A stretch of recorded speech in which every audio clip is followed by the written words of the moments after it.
August 1943, Kursk. The Kursk salient was the largest tank battle in human history. Soviet and German forces were converging on this single region of Soviet territory. The outcome of the battle would determine the strategic situation on the entire Eastern Front. Sergeant Igor Volkov was a tank commander in the 17th Mechanized Brigade of the Soviet 3rd Tank Army. Volkov was not a famous commander. Volkov was not a renowned soldier. Volkov was simply a sergeant who had survived 18 months of continuous combat. This alone made him unusual. Most Soviet tank commanders did not survive 18 months. Volkov had been born in a small village in the Smolensk region. Volkov had worked on a collective farm before the war. Volkov had been conscripted in 1941. Volkov had been assigned to a tank unit almost immediately. Volkov had learned to fight in a T-34 tank. Volkov was not an educated man. Volkov had finished primary school. Volkov could read and write. Volkov understood the Russian language and basic mathematics. But Volkov possessed something more valuable than education. Volkov possessed instinct. Volkov could sense danger. Volkov could make decisions quickly. Volkov could understand the rhythm of battle. In August 1943, as the Kursk offensive was beginning, Volkov was commanding his tank, a T-34 designated as Red 7, and thinking about very simple things. Volkov was thinking about whether he would survive the day. Volkov was thinking about whether his crew would survive. Volkov was thinking about whether his tank would survive. Volkov was not thinking about strategy or history or the importance of his actions. Volkov was a practical man. Volkov thought about practical things. On the morning of August 7th, Volkov's brigade received orders to attack a German defensive position. The position was located approximately 8 kilometers ahead of Soviet lines. The position was defended by German infantry and anti-tank guns. The position was fortified with trenches and barbed wire. Volkov's brigade consisted of 15 tanks and supporting infantry. The brigade was ordered to attack the position, eliminate German defenders, and consolidate the position for follow-on Soviet forces. Volkov gathered his crew. Volkov explained the mission. The crew understood their tasks. The crew understood that they might not come back. At 0900 hours, Soviet artillery began its bombardment. Shells fell on the German position for 1 hour. Dust and smoke rose over the landscape. The earth shook. At 10 o'clock, Volkov gave the command to advance. The Soviet tanks began to move toward the German position. The tanks moved at 20 kilometers per hour. The tanks moved with infantry following behind for support. German anti-tank guns opened fire. The first volley of shells hit Soviet tanks. 2 tanks erupted in flames. Crews that had been inside those tanks were now burning or dead, but Volkov's tank continued to move. Volkov's driver, Private Mikhail Orlov, maneuvered the tank left and right, making it a difficult target. Volkov's gunner, Corporal Dmitry Smirnov, returned fire, destroying 1 German anti-tank gun with an accurate shot. By 11 o'clock, the German position had been overrun. German defenders had either been killed or had retreated. Soviet forces consolidated the position. Volkov's tank had survived the attack. Volkov's crew was intact. Volkov had accomplished the mission. But as Volkov was consolidating the position, surveying the battle-scarred landscape, he saw something unusual. Approximately 300 meters to the right, partially hidden by smoke, Volkov saw a large German tank. The tank appeared to be immobilized. The tank was smoking. The tank appeared to be damaged. Volkov stared at the tank. Volkov recognized the profile. Volkov understood what he was looking at. It was a Tiger I, one of the most formidable German tanks in existence. The Tiger I had armor that could penetrate most Soviet anti-tank weapons. The Tiger I had a gun that could destroy a Soviet T-34 from over 1,000 meters away. The Tiger I was a tank that Soviet soldiers feared. But this Tiger I was not moving. This Tiger I was not shooting. This Tiger I appeared to be abandoned. Volkov made a decision that would change his life, and indirectly would affect the outcome of the war itself. Volkov gave orders to his crew. "Remain here and provide covering fire if needed. I'm going to investigate that German tank." Volkov's loader, Private Alexei Pavlov, said, "Sergeant, that could be a trap. Germans leave wounded tanks to lure us." Volkov understood the danger. Volkov understood that this could be a trap. Volkov also understood that a Tiger I tank was an enormously valuable prize. Volkov understood that if the tank could be captured intact, if the tank could be delivered to Soviet command, the value would be incalculable. Volkov climbed out of his tank. Volkov moved toward the German Tiger I, keeping low, staying alert for hostile fire. Volkov was accompanied by two soldiers, Private Orlov and Private Pavlov. As Volkov approached the Tiger I, he examined the damage. The tank had been hit by artillery. The right side of the tank was damaged. The engine compartment was smoking. But the tank was not burning. The tank had not been destroyed. Volkov climbed onto the tank. Volkov reached the commander's hatch. Volkov looked inside. The tank was empty. The crew was gone. The tank had been abandoned. Volkov searched the tank. Volkov found signs of recent evacuation. Volkov found medical bandages stained with blood. Volkov found evidence that the crew had been injured. Volkov understood that the tank had been abandoned because the crew had been wounded and needed evacuation. Volkov checked the engines. The engines appeared to be functional. Volkov checked the transmission. The transmission appeared to be intact. Volkov checked the fuel. The fuel tank was more than half full. Volkov understood that this tank could be driven. Volkov made his decision. Volkov signaled to his soldiers.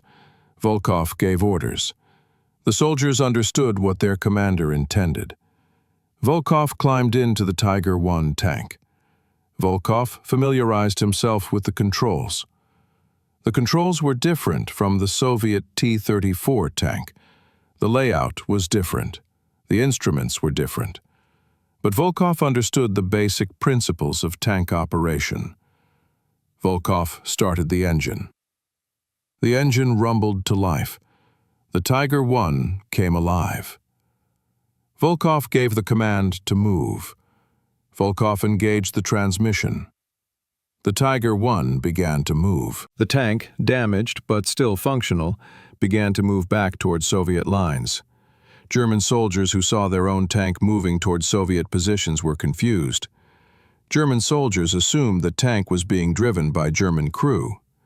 German soldiers did not fire on the tank. Soviet soldiers who saw a Tiger I moving toward their positions were alarmed. Soviet soldiers prepared to fire. But Volkov waved a red flag from the commander's hatch. Volkov signaled that the tank was now Soviet. At 11:30 hours, Sergeant Igor Volkov drove a captured German Tiger I tank directly into Soviet-controlled territory. The tank was handed over to Soviet intelligence officers. The tank was immediately inspected. Soviet engineers examined the tank with intense interest. Soviet command understood the significance of what had been captured. Volkov was informed that he would be awarded a medal. Volkov was informed that he had accomplished something extraordinary. But Volkov simply understood one thing. He had seen an opportunity, and he had taken it. Volkov did not understand that this decision would change the course of Soviet tank development. Volkov did not understand that his capture of this single tank would influence the design of the T-34-85. Volkov did not understand that his action would have consequences that would outlive him by decades. Volkov simply understood that he had done something that needed to be done. August 8th through 10th, 1943. The captured Tiger I tank was transported to a Soviet technical intelligence facility located approximately 100 kilometers behind the front lines. The facility was a complex of buildings, workshops, and laboratories where captured German equipment was analyzed and studied. The Tiger I arrived at the facility in the early morning of August 9th. Soviet engineers and technical officers swarmed around the tank immediately. The tank was a revelation. The tank was a window into German tank design. The tank was a treasure trove of technical information. Colonel Yuri Shcherbakov was the chief engineer at the facility. Shcherbakov was 45 years old. Shcherbakov had been studying German tank design since the beginning of the war. Shcherbakov had examined captured Panzer tanks, Panzer IV tanks, anti-tank guns, and other German equipment. But Shcherbakov had never seen a Tiger I tank in person before. When Shcherbakov first examined the Tiger I, he stood in silence for several minutes. Shcherbakov understood almost immediately that this tank represented a significant technological advance over German tanks that Soviet forces had encountered previously.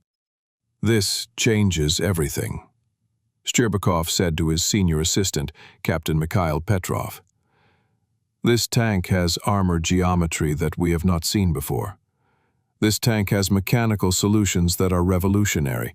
This tank is dangerous, not just tactically, but strategically. If the Germans can produce many of these tanks, the war could change." Shcherbakov organized his team. Shcherbakov created detailed examination procedures.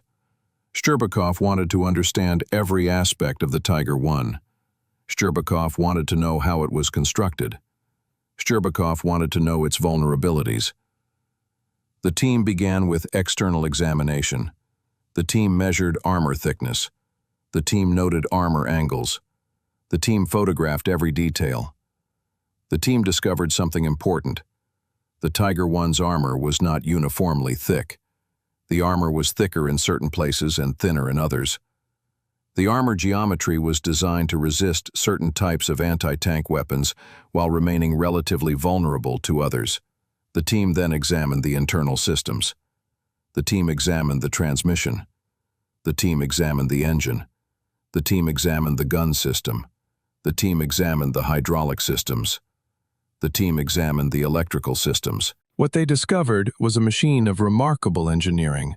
The Tiger I's transmission was more sophisticated than Soviet tank transmissions. The Tiger I's engine was more reliable than Soviet tank engines. The Tiger I's gun system was more precise. The Tiger I's hydraulics were better designed. But the team also discovered weaknesses.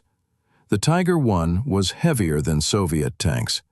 This meant that the Tiger I required a more powerful engine. The Tiger I was slower than Soviet tanks. The Tiger I had a larger turning radius than Soviet tanks. The Tiger I consumed more fuel. The Tiger I was more difficult to repair in field conditions. By August 12th, after 3 days of intensive examination, Shcherbakov produced a preliminary technical report. The report detailed the Tiger I's specifications. The report identified the tank's strengths and weaknesses. The report made recommendations for Soviet tank design. The most important recommendation was this: Soviet T-34 tanks needed improved armor and improved firepower. The current T-34 was adequate against German Panzer IV tanks, but the T-34 would be vulnerable to Tiger I tanks in direct combat. Soviet tank design needed to evolve. Shcherbakov sent his report to Soviet High Command. The report went to the T-34 Design Bureau. The report went to the Technical Committee of the Red Army. The report was received with great interest. Within days, Soviet tank designers began to examine the recommendations. Within a week, design modifications were being considered. Within a month, the decision had been made. A new version of the T-34, the T-34-85, would be designed and manufactured. The T-34-85 would have improved armor. The T-34-85 would have a more powerful gun. The T-34-85 would maintain the speed and maneuverability of the original T-34. The T-34-85 would be able to compete with Tiger I tanks. Shcherbakov understood the significance of what he had done. Shcherbakov understood that his analysis of the captured Tiger I would influence Soviet tank design for the rest of the war. Shcherbakov understood that thousands of Soviet tankers would survive because of the improvements that were being designed based on his examination of this single captured tank. But Shcherbakov also sent a personal message to the headquarters of the brigade that had captured the Tiger I. Shcherbakov's message was addressed to Sergeant Igor Volkov. The message read, "Sergeant Volkov, your capture of the German Tiger I tank has had consequences that you may not immediately understand. This tank has provided Soviet technical intelligence with information that will change the course of tank warfare. Your action was not simply a military achievement. Your action was a technological breakthrough. Your nation thanks you." Colonel Yuri Shcherbakov, Chief Engineer, Soviet Technical Intelligence. Volkov received the message while he was resting at brigade headquarters. Volkov read the message. Volkov did not fully understand what Shcherbakov meant. Volkov did not understand that his capture of the tank had initiated a chain of technical and strategic events that would influence the war. Volkov simply understood that he had done something that was important. Volkov was pleased that his action was recognized. But Volkov also understood that the war was continuing. Volkov understood that in a few days he would probably return to combat. Volkov understood that in combat anything could happen. Over the following weeks, as Soviet forces continued their offensive at Kursk, the implications of Volkov's capture became clearer. German High Command realized that a Tiger I tank had been captured. German High Command understood that Soviet engineers would be studying the tank. German High Command understood that Soviet tank design would be modified based on the captured tank. German Command issued orders to all Tiger I units: capture and destruction of the tank at any cost. But it was too late. The tank was in a secure Soviet facility. German forces could not reach it. Meanwhile, in the design bureaus, Soviet engineers began the work of improving the T-34.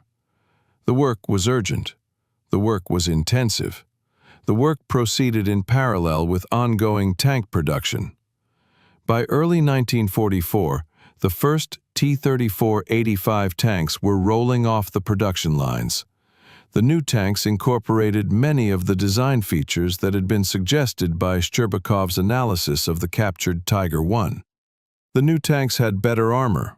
The new tanks had more powerful guns. The new tanks were still faster than Tiger I tanks. When the first T-34-85 tanks appeared on the battlefields, German commanders were shocked. German commanders recognized that Soviet tank design had evolved. German commanders understood that the technological advantage that the Tiger I had possessed was being eroded.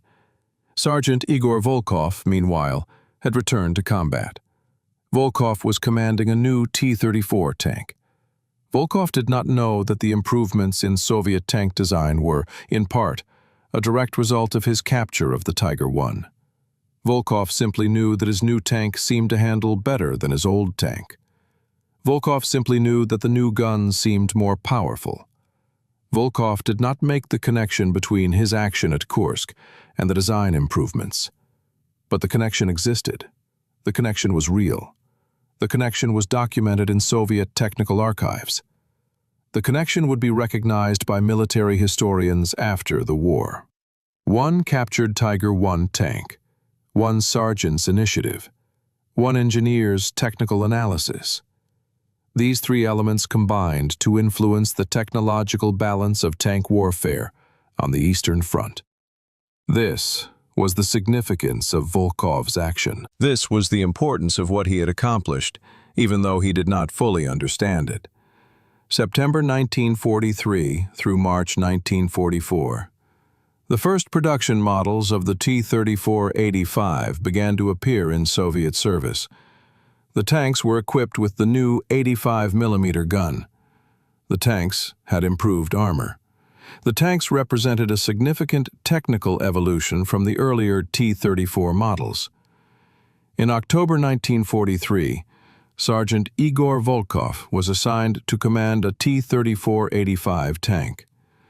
Volkov understood immediately that the new tank was superior to the tank he had been commanding. The new tank responded better to input. The new tank's gun was more powerful. The new tank seemed to have better survivability. Volkov did not know that the improvements in the T-34-85 were partially a result of his capture of the Tiger I. Volkov simply knew that he was now commanding a better tank. In November 1943, Volkov's company of T-34-85 tanks was assigned to support Soviet infantry in an offensive operation in the Bryansk sector. The operation was designed to drive German forces further westward. The operation was successful. Soviet forces advanced. Volkov's tanks provided fire support that allowed Soviet infantry to advance rapidly. In one engagement, Volkov's tank encountered a German Panther tank, a medium tank that was more heavily armed and armored than the earlier German Panzer IV. The Panther was a formidable opponent. The Panther had armor that could resist most Soviet anti-tank weapons at range. But Volkov's T-34-85 had the firepower to match the Panther. Volkov's gunner, Corporal Smirnov, fired at the Panther. The shell struck the Panther's side armor. The Panther was damaged. The Panther returned fire. The shell hit Volkov's tank, but failed to penetrate. Volkov's tank had survived the Panther's fire. Smirnov fired again. The second shell hit the Panther in the turret. The Panther was incapacitated. The German crew bailed out. The Panther was abandoned. Volkov had defeated a Panther tank. The T-34-85 had proven itself in direct combat against German armor. Over the following months, as more T-34-85 tanks entered service, Soviet tankers began to report improved performance in combat. Soviet tankers reported that they could now engage German tanks on more equal terms. Soviet tankers reported increased survival rates. German commanders, meanwhile, were troubled by the appearance of the improved Soviet tanks. German commanders recognized that the T-34-85 represented an evolution in Soviet tank design. German commanders began to analyze where the improvements had come from. German intelligence officers, examining the specifications of the T-34-85, recognized features that appeared to have been influenced by Tiger I tank design. German High Command suspected that a Tiger I tank had been captured and examined by Soviet engineers. German High Command suspected that the T-34-85 represented Soviet copying of German design features. German High Command was correct in this assessment. In March 1944, Sergeant Igor Volkov was promoted to the rank of lieutenant. Volkov was assigned to brigade staff. Volkov was no longer commanding a tank in combat.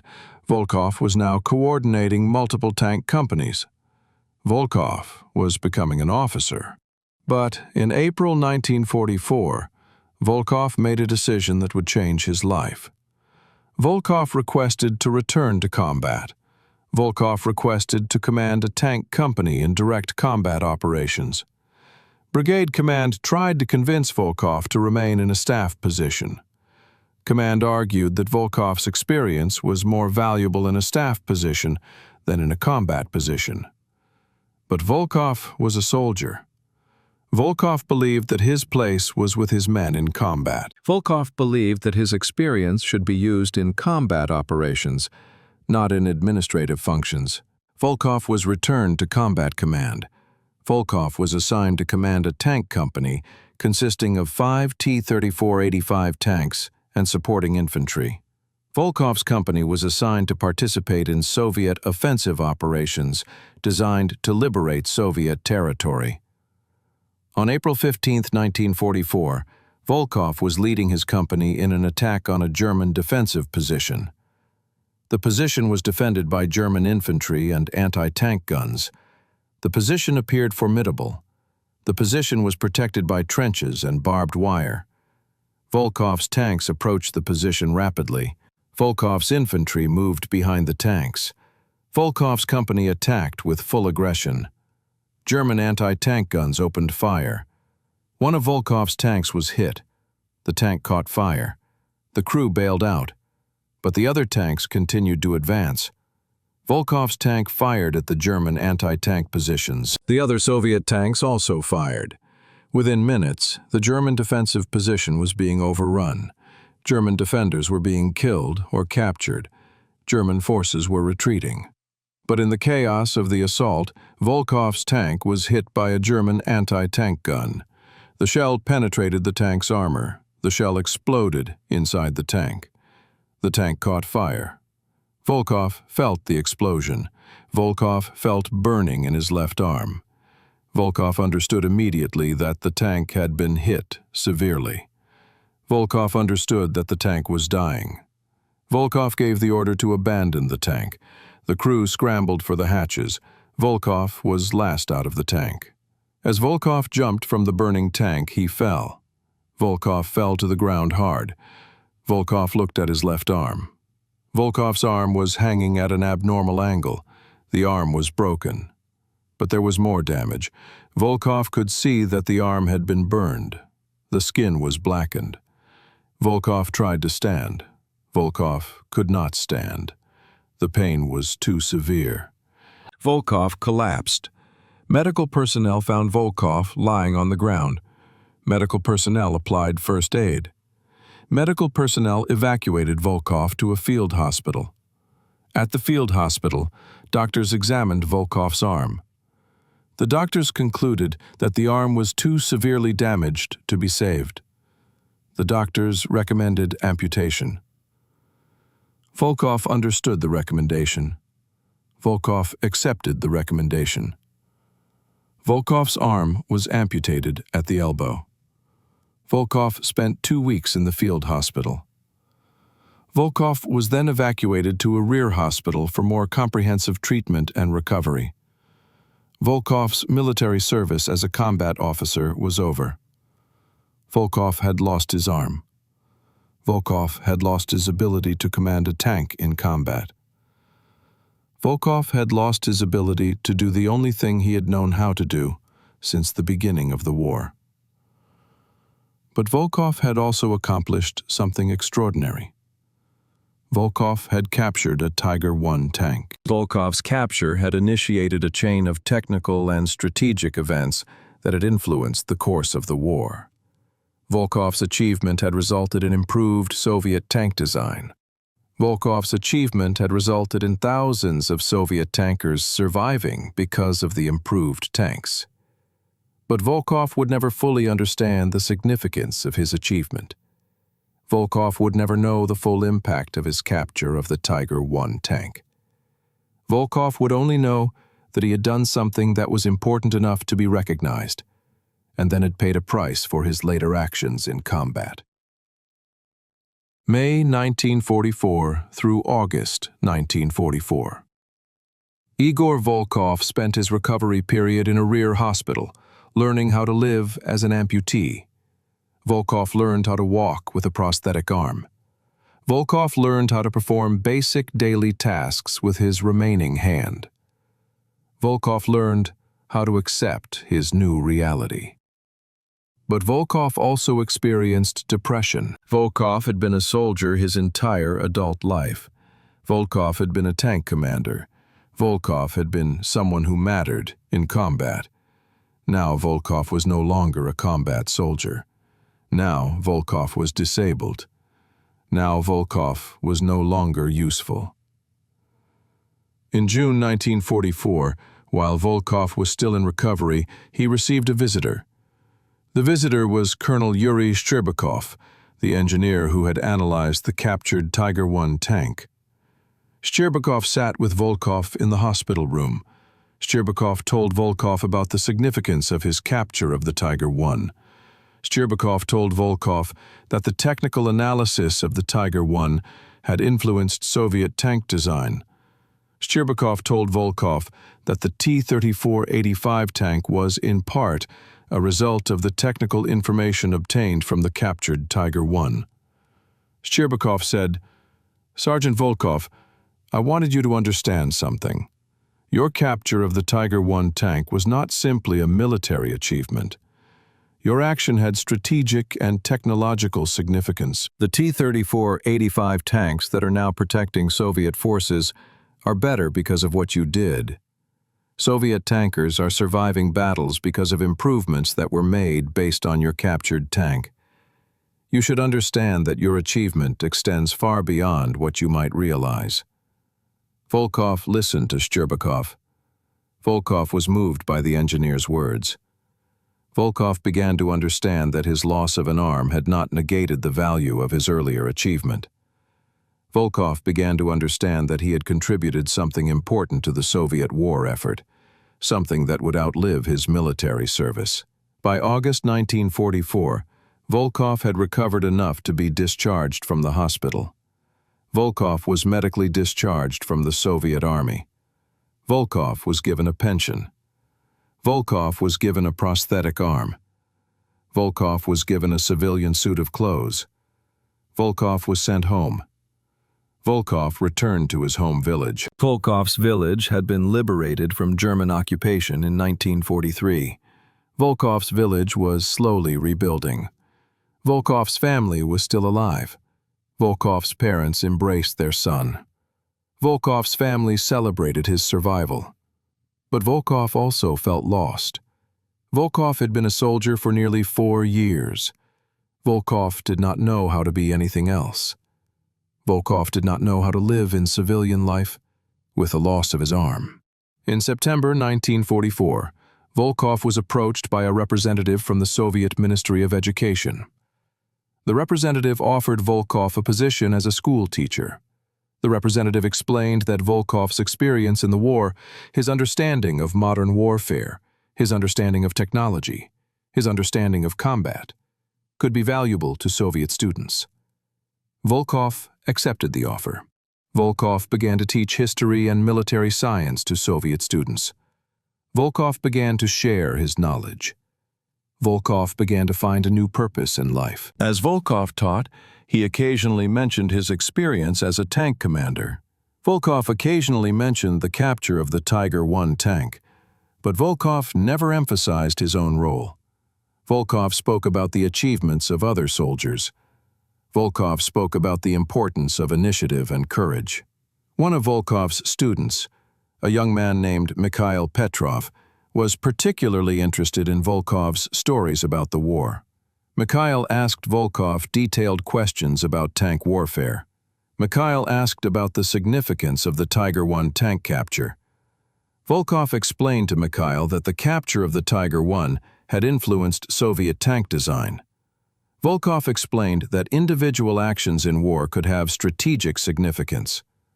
Volkov explained that sometimes the most important achievements are the ones that seem simple at the moment they are accomplished. Mikhail Petrov would later become a military historian. Mikhail would write extensively about the significance of the Tiger I tank capture. Mikhail would conduct interviews with Colonel Shcherbakov. Mikhail would compile the historical record of how Volkov's action had influenced the Soviet war effort. In 1945, as the war in Europe was ending, Volkov received news that the war was over. Volkov understood that his time as a soldier was truly ended. Volkov understood that the war that had defined his entire adult life had concluded. Volkov continued to teach. Volkov continued to share his knowledge with younger generations.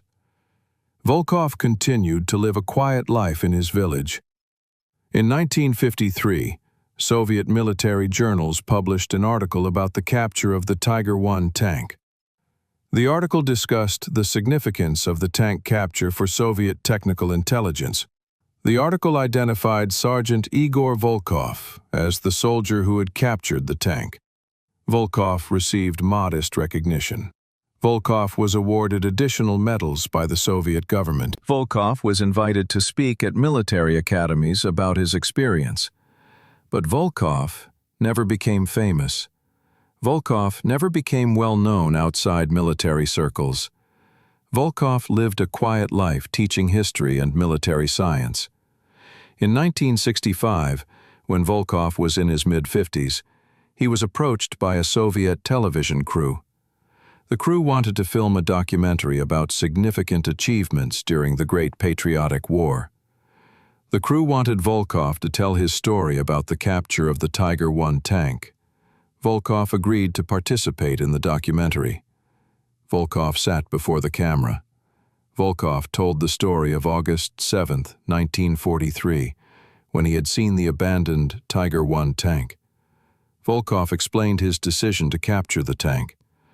Volkov explained the significance of the achievement. In the television interview, Volkov said, "I did not think about strategy that day. I did not think about how my action would affect tank design or influence the war. I thought about one thing. This tank was valuable to our side, and I should do what I could to capture it. I made a decision in the moment. I did not know that the decision would have consequences that would extend far beyond the battle. But this is how wars are often decided, not by grand strategy or by generals' plans, but by individual soldiers making good decisions in critical moments." The documentary was broadcast on Soviet television in 1966. The documentary gave Volkov some recognition. But Volkov was not a national hero. Volkov was not famous. Volkov was simply a man who had done something important at a critical moment. By 1970, Volkov had retired from teaching. Volkov spent his remaining years living a quiet life in his village. Volkov wrote occasional letters to military historians who inquired about his experience. Volkov continued to correspond with Colonel Shcherbakov until Shcherbakov's death in 1972. Volkov died in 1982 at the age of 83. Volkov's funeral was attended by his family, some of his former students, and a representative from the Soviet Ministry of Defense. Volkov was buried in his home village. Volkov's achievement, the capture of the Tiger I tank, was recognized in military history. But Volkov himself remained a relatively obscure figure. Volkov's personal story was less famous than the strategic significance of his achievement. This was the paradox of Volkov's life. He had accomplished something of great historical significance, but he remained unknown to the general public. He had lost an arm in service to his nation. He had paid a price for his achievements, but he had never sought recognition or fame. Volkov simply understood that he had done his duty. Volkov simply understood that he had contributed to the Soviet victory. Volkov simply understood that this was enough. The T-34-85 tanks that resulted from Soviet technical analysis of the captured Tiger I became increasingly prevalent in Soviet forces throughout 1944 and 1945. The tanks performed well in combat. The tanks were competitive with German armor. The tanks contributed significantly to Soviet victories in the final year of the war. Military historians, analyzing the performance of the T-34-85 compared to the earlier T-34, identified improved armor protection and improved firepower as key factors in the tank's superiority. Military historians noted that the design improvements appeared to have been influenced by technical analysis of advanced German tank designs. It was not until after the war, during the analysis of captured German records and Soviet technical documents, that the connection between Volkov's capture of the Tiger I and the subsequent design of the T-34-85 became clear. Military historians traced the influence of the captured tank through Soviet technical archives. Military historians interviewed Colonel Shcherbakov. Military historians interviewed tank designers who had worked on the T-34-85. Military historians identified Sergeant Igor Volkov as the soldier whose action at Kursk had initiated the technical evolution. By 1960, Soviet military historians had compiled a detailed record of the connection between Volkov's achievement and Soviet tank design. By 1970, Western military historians had also begun to recognize the significance of this connection. By 1980, the story of Volkov's capture of the Tiger I had become a recognized part of military history. But Igor Volkov himself remained relatively unknown outside Soviet military circles. Volkov was not a celebrity.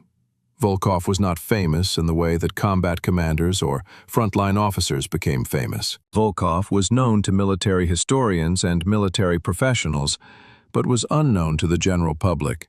This was the fundamental paradox of Volkov's life. His action had been strategically significant, but his person remained obscure. In 1978, when Volkov was in his late 70s, a prominent military historian named Dr. Mikhail Petrov, the former student of Volkov who had become a renowned scholar, published a comprehensive study of the Tiger I tank capture and its significance for Soviet tank development. Petrov's book, titled The Tiger and the Design Bureau: How One Tank Capture Changed Soviet Armor, presented detailed evidence of how Volkov's capture of the Tiger I had influenced the design of the T-34-85. The book explained the technical analysis that had been conducted by Colonel Shcherbakov. The book traced the specific design features of the T-34-85 that had been influenced by analysis of the Tiger I. The book quantified the impact of these design improvements on Soviet military effectiveness. Most importantly, Petrov's book placed Volkov at the center of this historical narrative. Petrov's book explained who Igor Volkov was. Petrov's book explained why Volkov had made the decision to capture the Tiger I.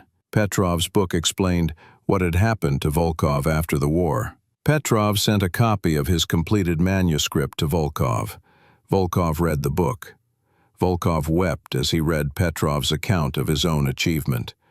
In a letter to Petrov, Volkov wrote, "I did not understand, when I was a young man, that the decision I made in August of 1943 would have such consequences. I was simply a soldier, doing what I thought needed to be done. I did not know that my action would influence tank design. I did not know that Soviet tankers would survive because of improvements that resulted from my capture of the Tiger I. I did not know any of this.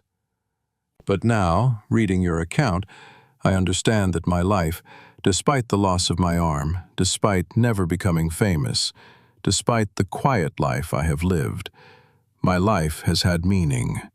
Thank you for helping me understand the significance of my own experience." Petrov's book became influential in Soviet military circles.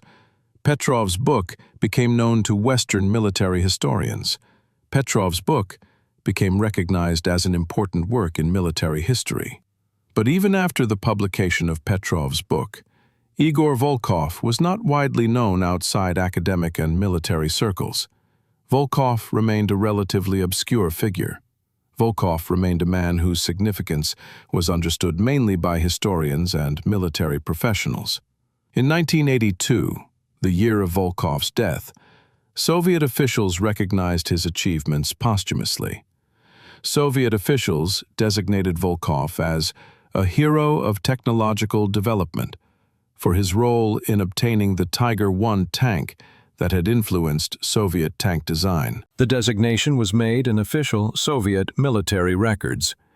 The designation was not widely publicized. The story of Igor Volkov and the captured Tiger I tank represents one of the most compelling paradoxes in military history.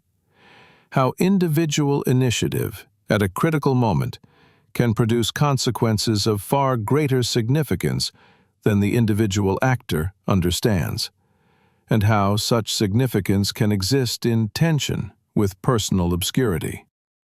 In the decades after the war, military historians continued to recognize the importance of Volkov's achievement. The captured Tiger I tank remains in Soviet and later Russian military archives as historical evidence. The tank's technical specifications and design features are documented in engineering records. The influence of the Tiger I on the design of the T-34-85 is well established in military historical scholarship. But Igor Volkov himself remained a relatively unknown figure. Volkov was not a frontline hero in the traditional sense. Volkov did not command thousands of soldiers. Volkov did not make grand strategic decisions. Volkov was simply a sergeant who made one critical decision at one critical moment. Yet that single decision, the decision to capture an abandoned German tank, had ripple effects that extended far beyond what Volkov could have imagined. That decision set in motion a chain of events that resulted in improved Soviet tank design. That decision contributed to the survival of Soviet tankers in the final year of the war. That decision influenced the technological balance of tank warfare on the Eastern Front. The question of historical significance. What makes an achievement historically significant? Is it the fame and recognition that follows? Or is it the tangible consequences that result, regardless of whether those consequences are recognized by the general public? Igor Volkov's life provides a compelling answer to this question. Volkov's achievement, the capture of the Tiger I tank, was historically significant. The achievement had measurable consequences. The achievement influenced military technology. The achievement contributed to military success. Yet Volkov himself was not famous. Volkov did not become a celebrated military figure. Volkov did not achieve the kind of public recognition that military heroes often receive. Volkov lived a quiet life and died in obscurity. This disjunction between historical significance and personal recognition is one of the most poignant aspects of Volkov's story. It suggests that historical importance is not determined by the fame or recognition of the individual who creates that importance. Historical importance is determined by the objective consequences of actions, regardless of whether those consequences are widely understood or recognized.